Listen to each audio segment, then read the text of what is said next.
காங்கிரஸ் மாவட்ட செயலாளராக இருக்கக்கூடிய ஜெயக்குமாரை காணவில்லை அப்படின்னு சொல்லிட்டு அவருடைய மகன் வந்து புகார் கொடுத்திருக்கிறார். இவர் யார் அப்படின்னு பார்த்தா திசையன்விளை பகுதியை சார்ந்தவர். இவர் வந்து திருநெல்வேலி மாவட்டத்தினுடைய கிழக்கு மாவட்ட செயலாளராக காங்கிரஸினுடைய செயலாளராக இருந்து வந்திருக்கிறார். இவர் ஏற்கனவே இவருக்கு வந்து அரசியல் ரீதியாக பல கொலை மிரட்டல்கள் இருக்கின்றன அப்படின்னு எல்லாம் இவர் வந்து அவருடைய உதவியாளரிடம் அவர் ஏற்கனவே சொல்லி கொண்டிருக்கிறார். அதே நேரத்தில் அரசியலில் இதெல்லாம் சகஜம் அப்படி என்பதாகவும் அவர் வந்து சொல்லி கொண்டிருந்திருக்கிறார். இந்த நேரத்தில் தான் அவர் வந்து காணாமல் போயிருக்கிறார். அப்புறமா சரி 2-3 நாட்களுக்கு கிடைத்து அவருடைய பாதி எரிக்கப்பட்ட நிலையில் அவருடைய உடல் வந்து கிடைத்திருக்கிறது. அவருடைய தோட்டத்தில் கிடைத்திருக்கிறது.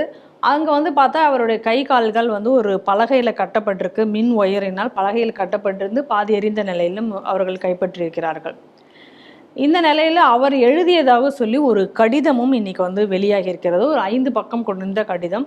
அதில் வந்து பல கொடுக்கல் வாங்கல் பிரச்சனைகள் பலது அவருக்கு இருந்ததாகவும் அதெல்லாம் வந்து இன்னும் செட்டில் ஆகாமல் இருக்குது அப்படிங்கிற மாதிரியும், அதில் வந்து ஒரு குறிப்பிட்ட சில பெயர்களையும் ஒரு 8 பெயர்களையும் அதில் வந்து அவர் எழுதியிருக்கார்.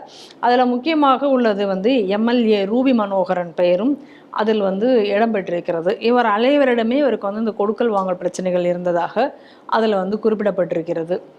இன்னைக்கு வந்து இவருடைய இன்னும் இதுக்கு வந்து ஒரு துப்பு துலங்காத நிலையில் இருக்கிறது. துப்பு துலங்கப்பட போகிறது இல்லைங்கிறது என்னோட அபிப்பிராயம். இது இந்த ராமஜெயம் கலை மாதிரி தான் இதுவும் போகும்னு நான் நினைக்கிறேன். எதை கவனிக்கணும் அப்படின்னு சொன்னால் அதில் சில பேர்கள்லாம் அவர் எழுதி வச்சிருக்கார். அதனால் ஒரு கடிதம் கிடைத்திருக்கிறதுன்னு. ஆனால் இவர் கொலை செய்யப்பட்டிருக்கும் போது என்னென்னா இது கட்டப்பட்டிருக்கிறது உடம்புல பல இடங்களில். அப்போ இது தற்கொலையாக இருப்பதற்கு வாய்ப்பு இல்லை. கட்டப்பட்ட உடல் எப்படி தற்கொலையாக இருக்க முடியும்? கொன்னுக்கிட்டு கட்ட முடியாது இல்லையா? கண்டிப்பாக பாசிபிள் இல்லை.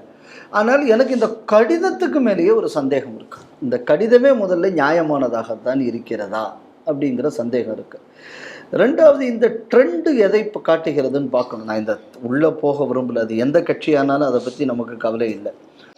தமிழ்நாட்டில் இப்போ உயிர்களோட விலை குறைந்து விட்டது. இதுதான் நான் பார்க்குறது. அதுவும் குறிப்பாக இந்த திமுக ஆட்சி வந்ததுக்கப்புறம் கட்சிக்கு பிடிக்காதவன் இல்லைன்னா மணல் கடத்தில் தடுத்தான் இல்லைன்னா வேறு எதையான ஒரு கம்ப்ளைண்ட் பண்ணால் கொல்றதுங்கக்கூடிய இப்போ ஒரு இதாகிடுச்சு.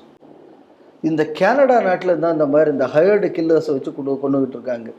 இப்போ அந்த பண்பாடு இப்போ வந்து நம்ம ஊர்லேயும் வந்துடுச்சு. முன்னாடி இந்த பெரிய பெரிய கேங்ஸ்டர்ஸ் இருக்கக்கூடிய ஊர்களில் இது நடக்கும். ஆனால் இது இன்று தமிழகத்திலும் வந்திருக்கிறது அப்படின்னு பார்க்கும்போது தமிழகத்தில் சட்டம் ஒழுங்கு சீரழிந்து வருகிறது என்பதற்கு தான் இது ஒரு எடுத்துக்காட்டாக நான் பார்க்கிறேன். அடுத்தது, இவர் இறந்து போனவர் தோழமை கட்சி திமுகவுக்கு வேண்டப்பட்டவர். அதனால ஏதாவது நடவடிக்கை எடுக்குமா, இல்லைன்னா இதில் ஏதாவது கோஷ்டி பூசல் இருக்கிறதா எப்படின்னு பேப்பரில் 10 நாள் எழுதி எல்லாரும் சந்தோஷப்பட்டுக்கலாம். ஃபைனலி இது என்ன ஆகும்? வேங்கவையில் நடந்த மாதிரி தான் நடக்கும்.